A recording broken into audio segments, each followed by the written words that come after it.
24 घंटे के अंदर अल्लाह ने उसको एक ऐसी बीमारी दे दी, वो बीमार हो गया और अल्लाह ने ऐसी बीमारी दी जो ला इलाज बीमारी, कोई उसके इलाज ही नहीं। उसकी बीमारी ये थी कि उसके मुंह से गंदगी निकलने लगी। क्या मतलब? उल्टियां। उसके मुंह से लैट्रिन आने लगी, लैट्रिन। अल्लाह अकबर, अस्तगफिरुल्लाह।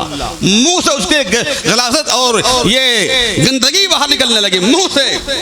लोग परेशान हो गए, बीमार हुआ। डॉक्टरों ने बुलाया डॉक्टर लोग घबरा गए। डॉक्टरों ने हाथ खड़े कर दिए, भाई ये मेरे बस की बात नहीं है। बहरहाल 3 रोज के अंदर उसका इंतकाल हो गया, मर गया वो। उसको लोगों ने गुस्ल दिया, कफन पहनाया, लेके उसको आगे बढ़े। जब चलने लगे तो मोहल्ले के सारे कुत्ते जमा हो गए और उसकी लाश पर, उसके जनाजे पर ऐसा जंप मार रहे थे, ऐसा झपट्टा मार रहे थे जैसे शेर झपट्टा मारता है गोश्त को देखने के बाद। आज मालूम है आपको, दुनिया जानती है नमाज छोड़ना गुनाह कबीरा है, बड़ा गुनाह है। शराबी, जुआरी, लुच्चा, आवारा, लफंगा, अय्याश, खिंजीर, कुत्तों से ज्यादा बदतर और बड़ा गुनहगार है नमाज छोड़ने वाले। अपना जायजा करें हम, गौसे पाक का दामन न छोड़ने का ऐलान करने वालों, अपना हम मुहासबा करें। सरकार गौसे पाक ने फरमाया, अगर बेनमाजी मर जाए तो उसे मुसलमानों की कब्रिस्तान में दफन मत करना। अगर दफन कर दिया तो इस मनहूस की वजह से 40 कब्र दाहिने, 40 कब्र बाएं, 40 कब्र आगे, 40 कब्र पीछे, इस बदकारे की वजह से वो कब्र वाले भी अल्लाह के आज़ाब में गिरफ्तार हो जाते। बेनमाजी का अंजाम ये है। आप बताइए, आमिना के लाल को अल्लाह ने अपने हबीब को रहमतुल लिल आलमीन बना करके भेजा है। रहमत है, रहमत। आका की शान ये है, गाली खाए खामोश रहें, पत्थर बरसाए जाएं, नबी चुप रहें, रास्ते में कांटे बिछाए जाए, नबी ने कभी उफ तक नहीं किया, पीठ पर गंदगी फेंकी जाए, नबी सब्र किए, कभी नबी को गुस्सा नहीं आया।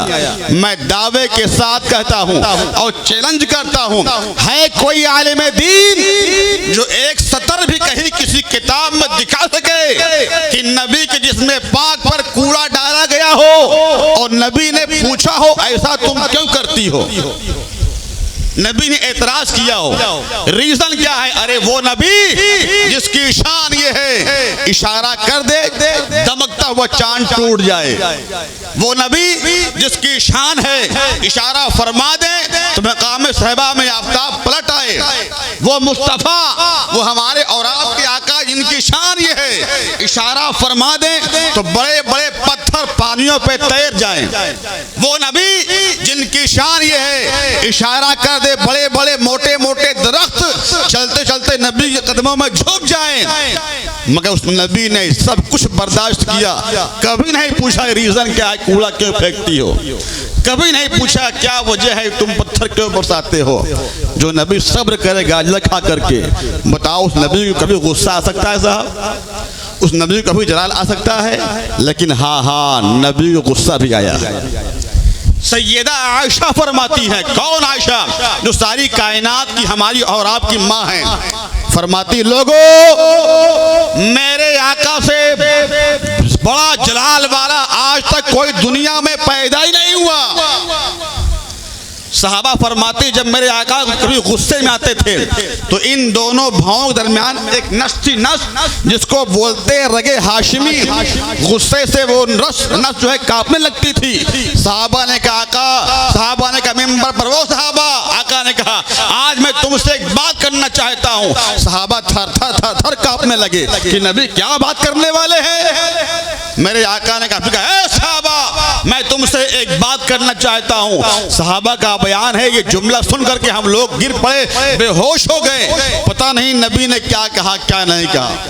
इतना जलाल है। सैयदा का बयान है, मेरे मुस्तफ़ा से ज़्यादा जलाल वाला कभी कोई अभी तक कोई पैदा ही नहीं हुआ। लेकिन आगे अम्मी आयशा फरमाती है, हाँ हाँ, मेरे आका से ज़्यादा दुनिया में कोई मोहब्बत करने वाला भी तो नहीं है। मेरे आका से ज़्यादा दुनिया में कोई किसी को प्यार करने वाला भी तो नहीं है। नबी को बहुत मोहब्बत हासिल थी। आप प्यार फरमा, नबी को कभी गुस्सा फरमाती हैं, आज तक जब से मैं नबी की जिंदगी में आई हूँ, आयशा का बयान है, कहती है मैंने मुस्तफ़ा को कभी गुस्से में किसी से बात करते देखा ही नहीं। लेकिन सुन लीजिए मेरे भाई, एक ऐसा मौका है, ए जंघई तुलापुर के इज्जतदार मुसलमानों, एक ऐसा मौका भी आता है हमारी आपकी जिंदगी में। नबी को गुस्सा आता है और बड़ा गुस्सा आता है नबी को जलाल आता है और नबी को बड़ा जलाल आता है। जानते हो मौका कौन है? मेरे आका फरमाते हैं, लोगों, जब मस्जिद से मुअज्जिन कहता है हय्या अला सलाह, आओ नमाज के लिए आओ, हय्या अला फलाह, आओ कामयाबी के लिए आओ। जब मुअज्जिन अल्लाह के घर में खड़ा करके मोमिनों को दावते नमाज देता है, ये सुनने के बावजूद मुसलमान अपने घरों में ठाठ से बैठे रहते हैं, सोते रहते हैं, खाने पीने में बिजी रहते हैं। आका फरमाते हैं, तब मुझे ऐसा लगता है कि मैं इनके घरों में आग लगा दूं और इनको जला करके मैं खाकिस्तर कर दूं। ये है बेनमाजियों का अंजाम साहब। मालूम है आपको, आज लोग नमाज पढ़ते मूड पर, जब मूड में आया पढ़ लिया, जब मूड में आया छोड़ दिया। नमाज भी कोई मर्जी की बात है साहब, नमाज भी कोई मूड की बात है। और आज कहीं कहीं हजरत तो ये हो गया है कि इमाम साहब को लोगों ने इमाम नहीं अपना गुलाम समझ रखा है। मैं भी एक मस्जिद का इमाम हूँ, समझ रहे हैं आप? मस्जिद का इमाम वो हमारा कौम का नौकर है साहब? ना, वो तो अल्लाह के घर का नौकर है। सरकारे मुजाहिदे मिल्लत की बारगाह में एक आदमी आया, उसने कहा सरकार, बस्ती में मदरसे में काम लगा हुआ है, सारे लोग काम कर रहे हैं मदरसे में, इमाम साहब आराम कर रहे हैं। मुजाहिदे मिल्लत का चेहरा सुर्ख हो गया। आप गुस्से में आए, खबरदार इमाम के बारे में जुमला मत कहना, तौबा करो तौबा, कहीं ऐसा ना हो कि तुम्हारे मरने के बाद अल्लाह ताला इमाम की गुस्ताखी की बुनियाद पर तुम्हारा चेहरा कहीं किबले से फेर न दे। जो आपकी रहनुमाई करता है, जो आपकी रहबरी करता है साहब, जो पांचों वक्त आपकी भलाइयों के लिए मुसल्ले पर खड़ा होता है, सबसे पहले उससे पूछोगी नमाज आपने कैसे पढ़ाई, दुरुस्त हुई या नहीं। बैर के नमाज मूड की बात नहीं है मेरे भाई, जब मर्जी में आए पढ़ लो, जब मर्जी में आए छोड़ लो। और ये मसला सिर्फ आपके लिए नहीं है, ये मसला हमारी बहन के लिए भी है, हमारी बेटियों के लिए भी है, हमारी माओ के लिए भी मसला है। नमाज मर्जी की बात नहीं है, फर्ज है, फर्ज पढ़ना ही पड़ेगा। एक साहब ने कहा चाचा नमाज पढ़ा कीजिए, नमाज पढ़ा कीजिए। कुछ ऐसे होते हैं बौखल दुनिया में जो कहते हैं रे आप अपना देखिए, अपना देखिए, अपना देखिए, आप मुझे ना छेड़िए। ऐसे ने जवाब दिया, 24 घंटे के अंदर अल्लाह ने उसको एक ऐसी बीमारी दे दी, वो बीमार हो गया और अल्लाह ने ऐसी बीमारी दी जो ला इलाज बीमारी, कोई उसके इलाज ही नहीं। उसकी बीमारी ये थी कि उसके मुंह से गंदगी निकलने लगी। क्या मतलब? उल्टियां। उसके मुंह से लैट्रिन आने लगी, लैट्रिन, अल्लाह अकबर, अस्तगफिरुल्लाह। मुंह से उसके गलासत और ये गंदगी बाहर निकलने लगी मुंह से। लोग परेशान हो गए। ये किस्सा नहीं बता रहा हूं मैं आपके सामने, ये हंस के मत सुनिए, ये किताब में है, किताब में जनाबे वाला। आज हमने नमाज को मजाक बना लिया है, अजान होती रहती है, हम चाय दुकान में बैठ करके चाय पीते रहते हैं, गपशप करते रहते हैं, हमें हया नहीं आती है। मेरे इमाम फरमाते हैं, हमारे बुजुर्ग फरमाते हैं, दुनिया का सबसे बड़ा बेहया है वो इंसान उसके कानों में मस्जिद से अजान की आवाज आए और सुन करके मस्जिद में ना आए, उसे बेहया कहा गया है। बीमार हुआ, डॉक्टरों ने बुलाया गया, डॉक्टर लोग घबरा गए, डॉक्टरों ने हाथ खड़े कर दिए, भाई ये मेरे बस की बात नहीं है। बहरहाल 3 रोज के अंदर उसका इंतकाल हो गया, मर गया वो। उसको लोगों ने गुस्ल दिया, कफन पहनाया, लेके उसको आगे बढ़े। जब चलने लगे तो मोहल्ले के सारे कुत्ते जमा हो गए और उसकी लाश पर, उसके जनाजे पर ऐसा जंप मार रहे थे, ऐसा झपट्टा मार रहे थे जैसे शेर झपट्टा मारता है गोश्त को देखने के बाद। जंप ऐसा कर रहे थे। लोगों ने हटाया, हाथ भाग भाग डंडे लाठी से मारकर कुत्तों को अलग किया, ले गए आनंद फनन जल्दी से उसको कब्र में लिटा दिया, मिट्टी से चले आए। जब लोग वापस हुए तो बस्ती के सारे कुत्ते जमा हो गए, उसकी कब्र खोदने लग गए।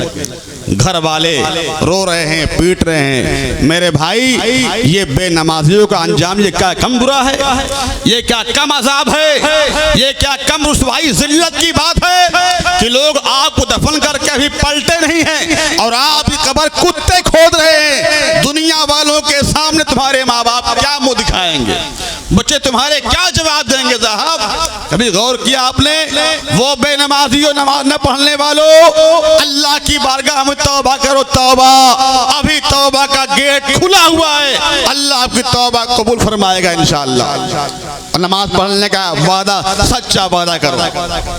लोग आए, कहा क्या बात है, रोज चिल्लाओ नहीं, पता नहीं क्या बात है साहब, पता नहीं क्या वजह है, ये कब्र खोद रहे कुत्ते। सारे लोगों ने कहा रो मत, जल्दी चलो काजी शहर के पास, मुफ्ती साहब का मसला पूछो क्या बात है। लोग दौड़ते दौड़ते, हाँफते कांपते मुफ्ती साहब के पास गए। सरकार ऐसा ऐसा मामला पेश आया हमारी बस्ती में। तो मुफ्ती साहब ने कहा ऐसा है, अल्लाह ताला हमें और आपको इससे कुछ दिखाना चाह रहा है। बहरहाल मुफ्ती साहब ने फतवा दिया कि जाओ कब्र खोदो, कब्र की कुशाई करो, इसलिए उससे बेहतर है कहीं उसको और दफन कर दिया जाए, वरना कुत्ते लाश बाहर निकाल के नोच खा जाएंगे। यह अंजाम दर्दनाक हो सकता है। फतवा लेकर के घर वाले सीधा चौकी के थाने गए। कहा साहब ये फतवा है, हमारे इमाम ने फतवा दिया है और मुझे कब्र कुशाई करनी है, कब्र खोदनी है। थानेदार ने कैमरेमैन को बुलाया और प्रेस रिपोर्टर वाले को बुलाने के बाद वो अपनी फोर्स के साथ चले कब्रगाह में। कब्र कुशाई शुरू हुई, कब्र की खुदाई शुरू हुई। जब लोगों ने कब्र खोदा, तख्ता हटाया, तो मोहल्ले वालों ने अपनी आंखों से देखा उस कब्र में कोई इंसान नहीं लेटा हुआ है, उस कब्र में लेटा हुआ है खिंजीर। अल्लाह, उस कब्र में खिंजीर लेटा हुआ, खिंजीर। मेरे भाई तौबा कीजिए, अल्लाह ने सब मखलूक को दुनिया में पैदा फरमाया। हर मखलूक अल्लाह की बारगाह में तस्बीह करती है, तहलील करती है, तौबा इस्तग़फ़ार करती है। अल्लाह ने ऊँट पैदा फरमाया। ऊँट कहता है अल्लाह तेरा एहसान है, तूने मुझे ऊँट बनाया, गधा नहीं बनाया। अल्लाह ने गधा पैदा फरमाया, वो कहता है अल्लाह तेरा एहसान है, तूने मुझे गधा बनाया, कुत्ता नहीं बनाया। अल्लाह ने कुत्ते की तख्लीक फरमाई, कुत्ता भी कहता मौला तेरा एहसान है, तूने मुझे गधा बनाया, खिंजीर नहीं बनाया। हाँ, खिंजीर भी कहता है अल्लाह तेरा एहसान है, तूने मुझे खिंजीर बनाया, बेनमाजी नहीं बनाया।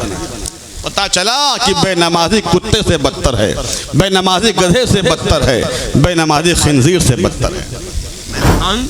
नमाज पढ़ने से हमारा फायदा है, नमाज छोड़ने से हमारा नुकसान है।